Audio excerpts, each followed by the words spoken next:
வெண்பருத்தி நூலெடுத்து வாய் வெடிச்ச பூவெடுத்து நான் அணிஞ்சிட தொடுத்து வச்ச நடினமான மாலை இது.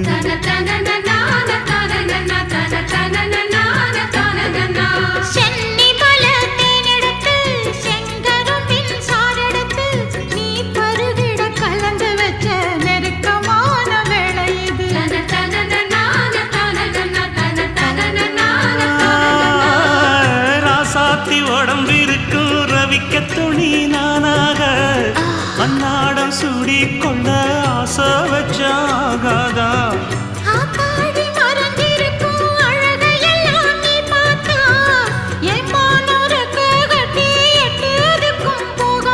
அடிச்சி சக்கரையே எட்டி நீயும் நிக்கிறியே நான் ஏங்கி ஏங்கி பார்க்கிற போறாங்கி பண்ணுறியே.